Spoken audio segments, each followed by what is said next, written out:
Solo una pequeña parte del gobierno puede instalarse más al norte, en Figueras y su castillo. El resto se dispersa por diversas localidades de la comarca. El presidente Azaña, que se encuentra en el Palacio de Perelada, pronto se traslada a la Agullana. Aquí se instalará también el presidente Negrín, el Ministerio de Estado y el Estado Mayor Central. En la localidad vecina, Lavallol, se instalan Companys y Aguirre. Esta dispersión hace imposible una actuación eficaz del gobierno republicano y de su administración central.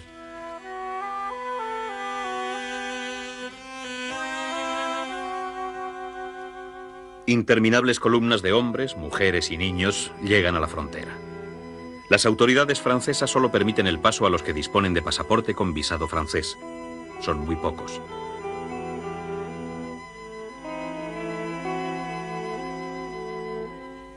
Los demás, hambrientos y defendiéndose del frío como pueden, acampan por doquier. Algunos consiguen pasar la frontera por difíciles pasos de montaña no controlados.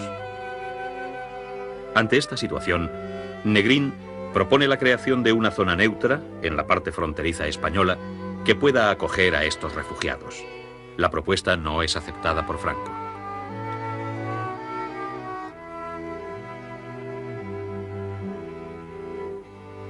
Por fin, el 28 de enero, los franceses autorizan el cruce de la frontera a los primeros grupos de mujeres, niños y ancianos. Diariamente pasan miles de fugitivos. Solo el día 1 de febrero son 45.000, según el ministro del Interior francés.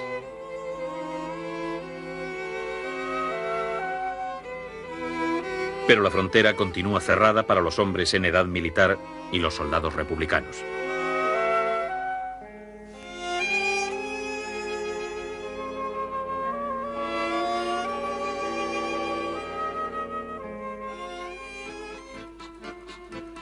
El día 1 de febrero se reúne el Pleno de las Cortes en el Castillo de Figueras, convocada secretamente para evitar un bombardeo.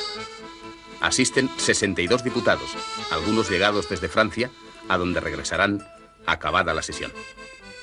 El Pleno se celebra en las antiguas caballerizas, donde hace un frío intenso.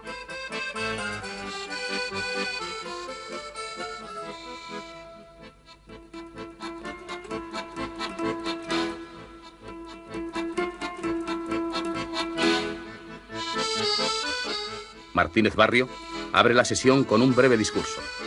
Tras él interviene Negrín de modo largo, tenso y emotivo. Expone la gravedad de la situación militar y las causas que las han provocado. Declara que si se pierde Cataluña, continuará la lucha en la zona centro-sur. Sin embargo, hace una propuesta de paz que se concreta en 3 puntos. Primero, la independencia de España. Segundo, que el pueblo español señale su régimen y su destino. Tercero, que cese toda persecución y represalia en nombre de una labor patriótica de reconciliación, base necesaria para reconstruir el país devastado. Todos los diputados, puestos en pie, votan la confianza al gobierno. El Pleno de las Cortes de la República no vuelve a reunirse jamás.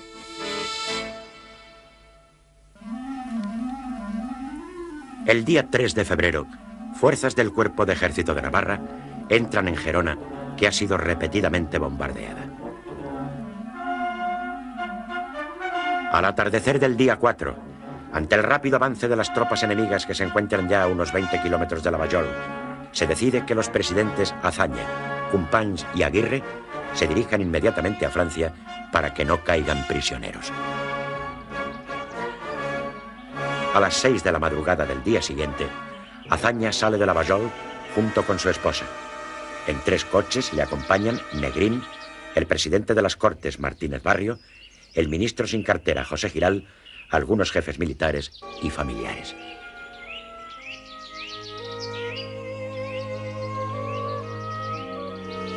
En el trayecto, el coche de cabeza queda averiado impidiendo el paso de los otros. Hay que seguir a pie por este camino de montaña. En la cima se encuentra la frontera. Azaña es saludado militarmente por los carabineros. Cruza la frontera y por un camino difícil y a trechos helado desciende hasta la población francesa de Les Îles. Allí Negrín se despide y por la misma ruta regresa a España.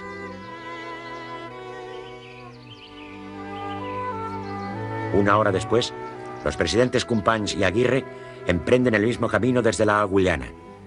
Les acompañan varios consejeros de sus gobiernos y les dan escolta Mossos d'Esquadra y gudaris vascos.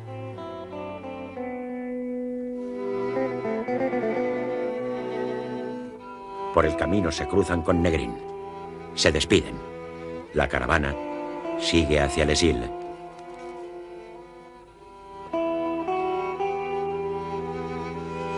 Este mismo día, 5 de febrero, las autoridades francesas autorizan por fin la entrada a Francia de los combatientes republicanos. A medida que se acercan a la frontera, destruyen o inutilizan su material para que no caiga en manos del enemigo. Muchos militares republicanos heridos han abandonado los hospitales para no caer prisioneros. En 4 días cruzarán la frontera unos 300.000 soldados. Al pisar tierra francesa son desarmados. Después son conducidos a los improvisados campos de concentración. Solo en Barcelona son liberados por las fuerzas de Franco los 1.200 presos que se encontraban en el castillo de Montjuïc. Otros presos, entre los que se encuentran los más significativos, son evacuados hacia la frontera francesa. El grupo que forman los dirigentes del POUM, encarcelados, es dejado en libertad. Otros grupos de presos políticos y varios miles de prisioneros de guerra son conducidos por sus guardianes hasta Francia, donde son internados. Sin embargo, y ya cerca de la frontera, se producen 4 asesinatos masivos.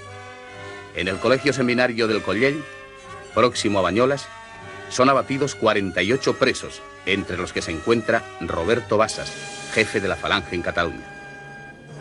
Logran escapar de las balas el miembro de la quinta columna, Jesús Pascual, y Rafael Sánchez Mazas, uno de los fundadores de Falange Española, que había sido condenado a muerte. Uno de los fundadores de la vieja Falange relata el horror de su condena y de su huida.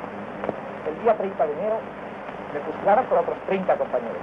Nos condujeron a un lugar a unos 150 metros del monasterio de Santa María de Collell, convertido en cárcel roja. Nos detuvieron en una especie de foso natural, vimos que había 7 fusiles ametralladoras, sonaron las 2 primeras ráfagas, oí el chasquido de las balas, ninguna bala me había tocado, di un salto, trepé por un camino descubierto, caí en una olla donde había un manantial, me quedé quieto. Por un momento desistieron de la persecución, oí los tiros de gracia, poco después ordenaba el director de la prisión la batida del monte. Durante 3/4 de hora se hicieron unos 50 disparos.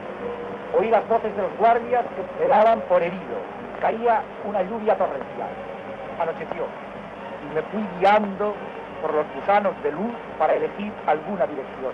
Durante 3 días caminé por los bosques, mendigaba pan en las masías. Al tercer día encontré a 3 muchachos evadidos de los rojos. Me invitaron a una espléndida merienda. Su padre de noche les traía comida al bosque.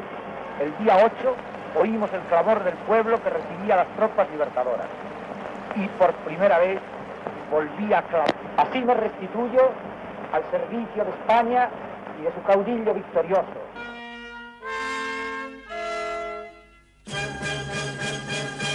Unos días después, en La Tallada, cerca de Gerona, son asesinados 13 presos procedentes de la cárcel de esta ciudad. En Pont de Mollins son abatidos 42 presos, algunos de los cuales eran prisioneros procedentes de la batalla de Teruel, como el obispo Polanco y el coronel Rey d'Harcourt. Finalmente, caen asesinadas en Vila-sacra otras 24 personas. En la ocupación de varias poblaciones catalanas por las fuerzas de Franco, también se producen ejecuciones de prisioneros de guerra y presos. Así, en Castellar de Ribera, son fusilados 21 soldados. En Collbató, 11 civiles. En Súria, otros 8. Y en Olesa de Montserrat, 14.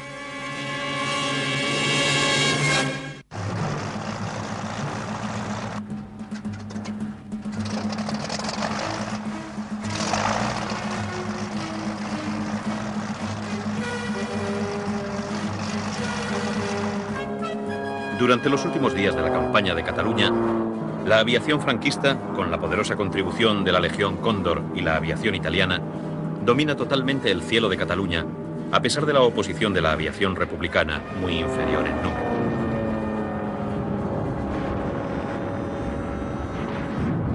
Ataca puertos, estaciones de ferrocarril, poblaciones y las vías de comunicación por las que se retira el ejército republicano. En los aeropuertos del norte de Cataluña son destruidos numerosos aparatos republicanos. Otros consiguen refugiarse en Francia.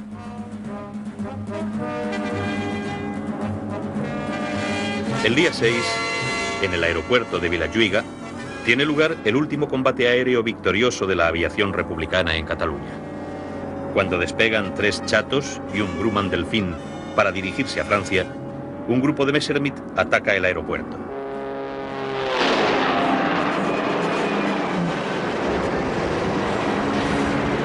En el combate aéreo que se entabla, el piloto republicano Josep Falcó, con su chato, consigue derribar 2 aviones Messer 098.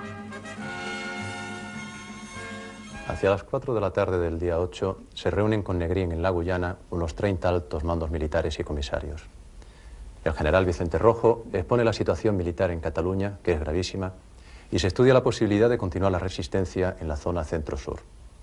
Intervienen varios de los asistentes, pero la reunión debe disolverse porque llegan noticias de que el enemigo avanza rápidamente y los jefes militares deben regresar a sus puestos de mando. Poco después, Negrín es informado de que el enemigo está llegando a Figueras. Casi al mismo tiempo se escucha una enorme explosión. Es la voladura del castillo de esta ciudad. Negrín, para no quedar aislado, da la orden de partir inmediatamente hacia el sector español del puesto fronterizo del Pertús, donde queda instalado el puesto de mando del grupo de ejércitos. La explosión del castillo de Figueras ha sido provocada por los republicanos en retirada para que la gran cantidad de material militar que hay almacenado no caiga en poder del enemigo. Toneladas de piedras vuelan por los aires. Algunas piedras caen en el mismo casco urbano de Figueras. Mueren y son heridas varias personas. Unas horas antes se ha producido otra explosión similar en Llers, en cuya iglesia hay almacenadas unas 200 toneladas de explosivos. Aquella misma noche entran en Figueras las primeras patrullas del ejército de Franco. La ciudad ha sido repetidamente bombardeada. Quedan cadáveres por retirar entre los escombros y en la vía pública. A la mañana siguiente, las tropas franquistas, desde Figueras, avanzan rápidamente hacia el puesto fronterizo del Pertús, situado a pocos kilómetros, venciendo la última resistencia que ofrecen los combatientes republicanos en retirada. Hacia las 11 de la mañana, cuando todos los republicanos han cruzado la frontera, lo hacen Negrín y el general Rojo, acompañados de varios jefes militares.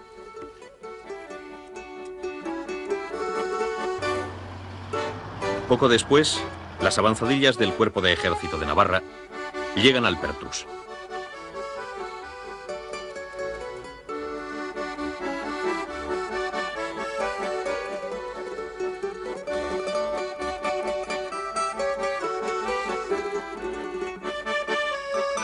El general Juan Bautista Sánchez izará oficialmente la bandera roja y gualda.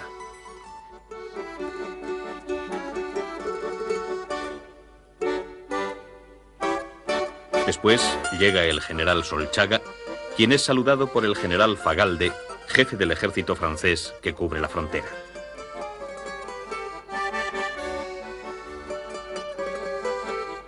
El día siguiente, fuerzas de la 4ª División de Navarra ocupan la población fronteriza de Portbou. El mismo día es ocupado Puigcerdá y su puesto fronterizo. El día 10 de febrero, el parte de guerra del general Franco anuncia: la guerra en Cataluña ha terminado. La campaña de Cataluña ha durado 53 días.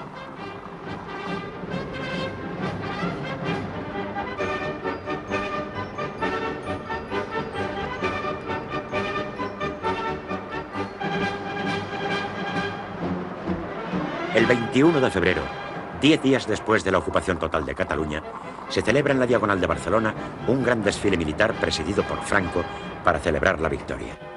Abre la marcha el general Gambara, jefe del CTV, acompañado de su Estado Mayor. Pasan los italianos, siguen las fuerzas marroquíes y españolas.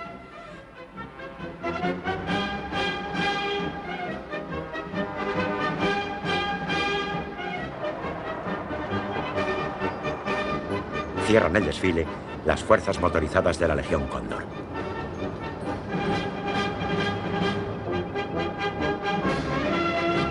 Terminado el acto, Franco se dirige por radio a los catalanes.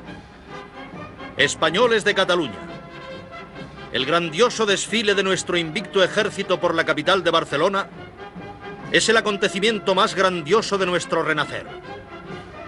Catalanes, no olvidéis nunca que por la redención de esta querida patria entregó España su mejor tesoro, la sangre generosa de su juventud, sublime ofrenda a la unidad de la patria.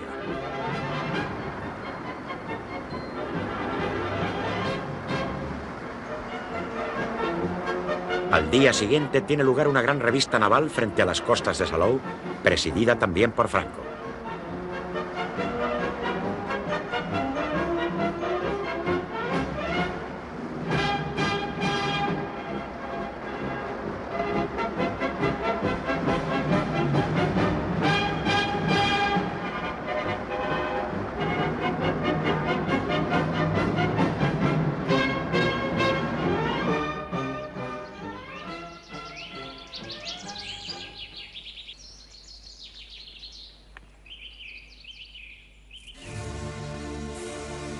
El 22 de febrero de 1939, el poeta Antonio Machado agoniza en su habitación del Hotel Buñol Quintana en la población francesa de Collioure.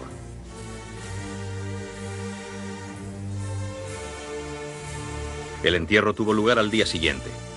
Precederán a la comitiva fúnebre 3 coronas, de la Embajada de la República en París, del Gobierno Republicano Español y del Centro Español de Perpiñán.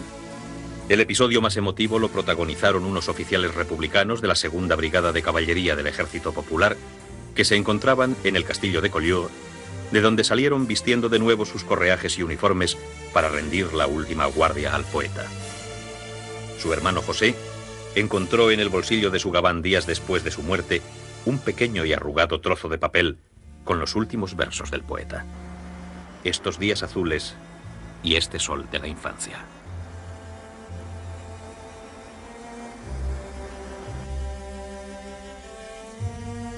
En la Cataluña ocupada, decenas de miles de prisioneros del ejército republicano van siendo conducidos hacia los locales y campos de concentración situados en diversos lugares del territorio dominado por el gobierno de Burgos para ser clasificados y depurados. Ha comenzado en Cataluña un nuevo periodo de su historia. Mientras tanto, el casi medio millón de republicanos que ha llegado a Francia en el mayor éxodo de toda la historia de España es recluido en improvisados campos de concentración donde hombres, mujeres y niños, civiles y militares, luchan por sobrevivir y organizan su vida en pésimas condiciones y sin casi medios para defenderse del duro invierno de aquel año.